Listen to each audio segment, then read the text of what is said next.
Olá pessoal, aqui quem fala é o Sérgio Santos e estamos mais uma vez reunidos para o Padre Evangelho, Consciência e Espiritualidade, onde nós buscamos refletir sobre os ensinamentos do Mestre Jesus, com base também em estudos científicos do nosso mundo moderno.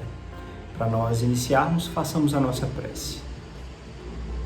Deus, Pai de amor, gratidão pela oportunidade de aprendermos e crescermos a cada dia, Senhor. Que a Tua luz e o Evangelho possam nos guiar e orientar para sermos pessoas melhores, vencendo as nossas fraquezas e a nós mesmos. Que assim seja. Muito bem, e para nós darmos início, o nosso primeiro texto de hoje é o Evangelho de Jesus Cristo segundo Lucas, comentado por Emmanuel e psicografado por Chico Xavier. E o tópico de hoje é Lucas, capítulo 10, versículo 42. Porém, é necessária uma. Assim, Maria escolheu a boa parte, que não será tirada dela. A boa parte. Não te esqueças da boa parte, que reside em todas as criaturas e em todas as coisas. O fogo destrói, mas transporta consigo o elemento purificador. A pedra é contundente, mas consolida a segurança. A ventania açoita e impiedosa, todavia ajuda na renovação. A enxurrada é imundície, entretanto, costuma carregar o adubo indispensável a uma sementeira vitoriosa. Assim também, há criaturas que, revelando-se negativas em determinados setores da luta humana, são extremamente valiosas em outros. A apreciação unilateral é sempre ruinosa. A imperfeição completa, tanto quanto a perfeição integral, não existem no plano em que evoluímos. O criminoso, acusado por toda a gente, amanhã pode ser o enfermeiro que te estende um copo d'água. O companheiro no qual descobres agora uma faixa de trevas pode ser depois o irmão sublimado que te convida ao bom exemplo. A tempestade da hora em que vivemos é muitas vezes a fonte do bem-estar das horas que vamos viver. Busquemos o lado melhor das situações e dos acontecimentos e das pessoas. Maria escolheu a boa parte, que não lhe será retirada, disse-nos o Senhor. Assimilemos a essência da lição divina. Quem procura a boa parte e nela se detém, recolhe no campo da vida o tesouro espiritual que jamais lhe será roubado. Que assim seja. Que texto bonito, né? A lição de vida de Maria. Né? Maria, ela é a mãe da humanidade que, mesmo depois da sua ascensão, né, da sua subida, ela se voluntariou para continuar amparando os mais sofredores e carregar almas de apoio e solidariedade nas zonas mais inferiores em que as almas acabam estagiando, ficando por um tempo, né? Então, é puro amor. E neste trecho, a boa parte que Maria, né, recebe como garantia porque ela escolheu o bem. Então, o ensinamento dessa reflexão de Emmanuel, ele é muito profundo. Ele nos diz basicamente o seguinte, que nós sabemos, mas muitas vezes sabemos sem colocar em prática e não adianta muita coisa. Todas as pessoas têm um lado bom e um lado ruim. Alguns são mais visíveis, outros já têm determinadas áreas mais desenvolvidas do que outros, mas absolutamente todo ser humano nesse mundo tem um lado bom e um lado ruim. E Emmanuel dá exemplos muito didáticos. Ele diz, o criminoso de hoje pode amanhã ser um enfermeiro que vai estar te ajudando, né? Ele diz também que aquela pessoa cheia de trevas que você condena no dia de hoje pode ser amanhã o irmão que está dando o melhor exemplo na vida. Então a gente tem que começar a entender que não é tudo só preto ou branco neste nosso mundo de provas e expiações, que nós somos seres em evolução, perfectíveis, mas ainda cheios de defeitos para melhorarmos. Se é assim, como é que a gente pode ficar julgando os outros? Ah, Sérgio, mas é aquele criminoso, aquele cara matou, tirou uma vida, roubou, fez atrocidades. E vocês sabem e acham, né, que a lei divina deixará as coisas como estão. Nós já sabemos que todo mundo colhe o que planta. Portanto, não existe crime ou erro nosso ou de outro que seja impune. Portanto, nós não precisamos condenar ninguém para que essa pessoa colha os frutos de tudo de bom e de ruim que ela venha a semear. Então, nós precisamos, na verdade, como diz o Chico Xavier, nos auto-julgarmos mais. Aos outros dou o direito de ser como são e a mim o dever de ser cada dia melhor. Difícil, né? Quantas vezes a gente cai e olha para si e fala, putz, isso eu não precisava cair novamente. Vamos fazer um esforço consciente, mais efetivo para melhorar. E isso acontece com todos, né? Com todos os irmãos, de terem pontos positivos, negativos. Nós sabemos, para nós que já compreendemos a existência da alma em diversas estadias aqui nessa terra, que nós trazemos de trás várias características, mas elas se manifestam completamente só depois da adolescência para a idade adulta, né? Então, quando a gente passa as fases de amadurecimento do corpo, do cérebro e a alma se manifesta por inteiro. Isso gasta tempo. Isso quer dizer o quê? Que até a adolescência, especialmente na infância, a pessoa é moldável pelos ensinamentos e ações de quem tutoria. Então, se a gente quer que a pessoa seja melhor, a gente tem que ser bons pais, bons tutores, bons tios, bons padrinhos, bons seres humanos para ensinar na infância, adolescência, para que mais à frente tenhamos adultos melhores. Isso quer dizer que a pessoa não vai errar e vai ser boa e vai seguir tudo que você ensinou? De forma alguma, ela vai manifestar tudo o que ela é, mas com certeza com bons ensinamentos nessas fases da infância e adolescência, ela vai ser muito melhor do que ela seria se ela não recebesse bons exemplos ou, se pior que isso, recebesse exemplos ruins de quem ensina e tutoria. Então, sejamos atentos.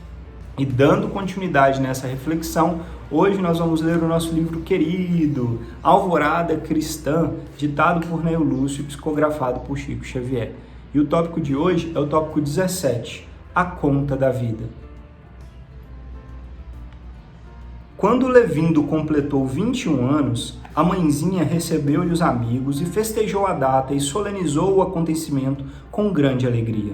No íntimo, no entanto, a bondosa senhora estava triste e preocupada. O filho até era maioridade e não tolerava qualquer disciplina. Vivia ociosamente desperdiçando o tempo e negando-se ao trabalho. Aprendera as primeiras letras a preço de muita dedicação materna e lutava contra todos os planos de ação digna. Recusava bons conselhos e inclinava-se francamente para o desfiladeiro do vício. Nessa noite, todavia, a abnegada mãe orou mais fervorosamente, suplicando a Jesus que o encaminhasse à elevação moral. Confiou-o ao céu com lágrimas, convencida de que o Mestre Divino lhe ampararia a vida jovem. As orações da devotada criatura foram ouvidas no alto, porque Levindo, logo depois de arrebatado pelas asas do sono, sonhou que era procurado por um mensageiro espiritual a exibir um largo documento na mão. Intrigado, o rapaz perguntou-lhe a que devia a surpresa de semelhante visita. O emissário fitou nele os grandes olhos e respondeu: Meu amigo, venho trazer-te a conta dos seres sacrificados até agora em teu proveito. Enquanto o moço arregalava os olhos de assombro, o mensageiro prosseguia. Até hoje, para sustentar-te a existência, morreram aproximadamente 2.000 aves, 10 bovinos, 50 suínos, 20 carneiros, 3.000 peixes diversos. Nada menos do que 60.000 vidas do reino vegetal foram consumidas pela tua, relacionando-se às de arroz, milho, feijão, trigo, de várias raízes e legumes.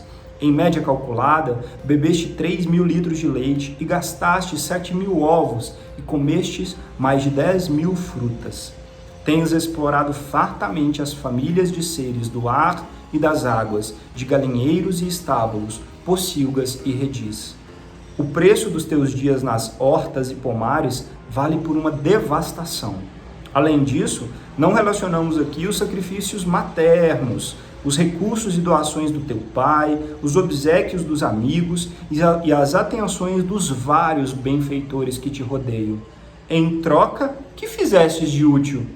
Não restituíste ainda à natureza a mínima parcela do teu débito imenso. Acreditas, porventura, que o centro do mundo repousa em tuas necessidades individuais e que viverás sem conta nos domínios da criação? Produze algo de bom, marcando a tua passagem pela terra. Lembra-te que a própria erva se encontra em serviço divino. Não permitas que a ociosidade te paralise o coração e desfigure o espírito. O moço espantado passou a ver o desfile dos animais que havia devorado e, sobre forte espanto, acordou. Amanhecera, o sol de ouro como que cantava em toda parte um hino glorioso de trabalho pacífico. Levindo, escapou da cama, correu até a genitora e exclamou: Mãezinha, arranje-me um serviço. Arranje-me um serviço. Oh, meu filho, disse a senhora num transporte de júbilo. Que alegria! Como estou contente! O que aconteceu? E o rapaz, preocupado, informou. Na noite passada, eu vi a conta da vida. Daí em diante, converteu-se Levindo num homem honrado e útil. Que assim seja. Eita! Quantos de nós nunca parou para pensar nas contas da vida? E o pior é que a gente nem faz noção de quão grande essa conta é. Eu mesmo, só de imaginar já até arrepio, porque é muito débito que a gente faz para estar aqui com essa oportunidade de crescer e aprender. É muito débito que a gente cria.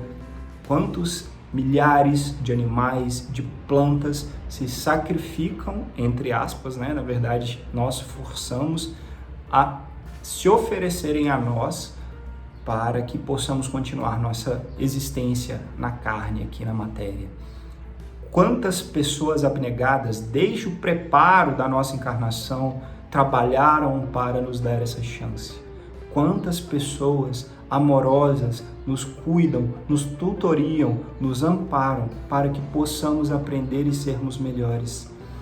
Quantas pessoas no mundo espiritual buscam nos apoiar, amparar e auxiliar em nossos passos, mesmo conhecendo todo o passado de erros que nós estamos esquecidos temporariamente. E mesmo assim, nos apoiam, amparam, suportam e auxiliam. Que conta gigante! É muito débito. E o que Deus nos pede em troca? Amparo e serviço para o mundo, para o nosso semelhante. O pagamento é esse, a nossa evolução como seres, nos tornarmos pessoas e almas melhores. E o que Levindo, mostrou nesse trecho brilhante do Neo Lúcio é o quê? Que nós não temos, muitas vezes, a percepção mínima de fazer esforço para fazer o bem, para fazer o mínimo necessário.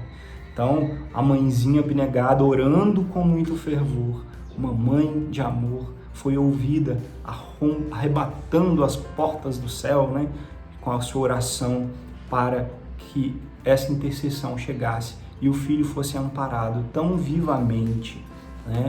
E aí? E se nós olharmos para nós? O que nós temos feito de bom que não é só para benefício próprio? O que nós temos de fato feito para tentar auxiliar aos que nos cercam? À natureza, ao mundo, às plantas, aos seres vivos que nos rodeiam e aos mentores de luz, nossos anjos de guarda que nos rodeiam sempre e nos amparam sempre. O que nós estamos fazendo de bom? Como é que está o nosso saldo, a nossa conta da vida? Nosso esforço, pelo menos o esforço. Se a gente não consegue sempre, pelo menos o esforço consciente está sendo constante?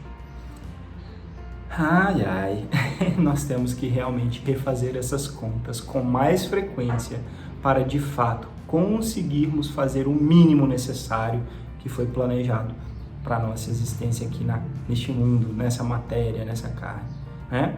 E dentro deste contexto bonito, nós hoje trouxemos um artigo científico cujo título é o seguinte: Problemas de conduta antissocial com início na infância versus o início na adolescência em homens. 2 pontos, uma história natural dos 3 aos 18 anos. Esse artigo científico ele foi publicado no Journal, na revista que tem como título Development and Psychopathology, que quer dizer desenvolvimento e psicopatologia, pelos autores, o primeiro autor, o Terry Moffitt, e o último autor, o Warren Stanton. Basicamente, esse artigo científico ele nos faz uma reflexão sobre homens de 3 anos de idade até os 18, né? Então da infância e adolescência, como nós conversamos, e sobre as inclinações para características sociais ou antissociais, como criminalidade, abuso de drogas, sexualidade sem compromisso, descomprometida, e dentre vários outros tópicos. O que é que está associado com esse tipo de comportamento? E como é que isso pode ser regulado, né?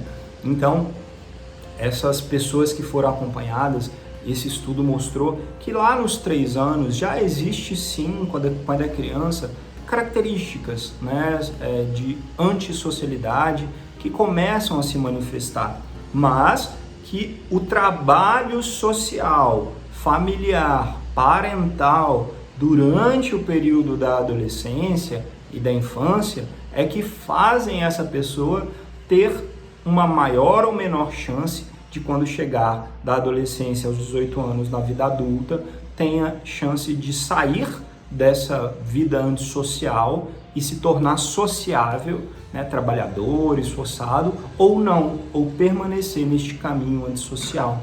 Então, a responsabilidade, claro, é sempre do indivíduo, especialmente após os 18 anos, mas que esse amparo e educação na infância e adolescência faz toda a diferença, não há a menor dúvida.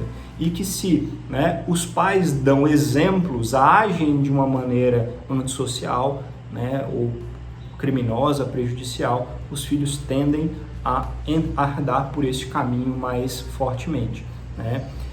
Então, mesmo essas adolescentes que chegaram lá com esses exemplos ruins, somente 50%, não menos de 50%, acabaram permanecendo nesse caminho ruim, antissocial, após a vida adulta. Mas esses fizeram e permaneceram dessa forma, principalmente quando tinham amigos que são também criminosos ou más influências, quando tiveram incentivos sociais, não tinham trabalho, não conseguiam trabalhar, né? Então, quando as pessoas têm esse suporte da sociedade e da família, as chances deles seguir nesse rumo ruim, criminoso e antissocial é mínima, né? Diminui drasticamente. Então, que nós, enquanto pessoas, enquanto sociedades, façamos a nossa parte para ajudar ao próximo e muito, muito fortemente lutemos contra as nossas próprias inclinações inferiores. Porque a conta da vida sempre vai chegar, né? No final da vida, o filminho que passa mostrando tudo que nós fizemos ou deixamos de fazer, de bom e de ruim, é inevitável que nós possamos, então, ter pelo menos esforço constante e consciente para sermos melhores. Vamos à nossa prece de encerramento? Deus, Pai de amor, gratidão por esse ensinamento bendito, Senhor. Que nós tenhamos a força e a abertura para receber a inspiração de mais alto e sermos melhores a cada dia, buscando aprender, nos elevarmos e nos redimirmos em cada passo dessa jornada. Gratidão pela oportunidade de estarmos aqui aprendendo, que saibamos fazer o nosso máximo para reparar as contas da vida, que assim seja. Gratidão pela oportunidade de conversarmos. Namastê e até a próxima.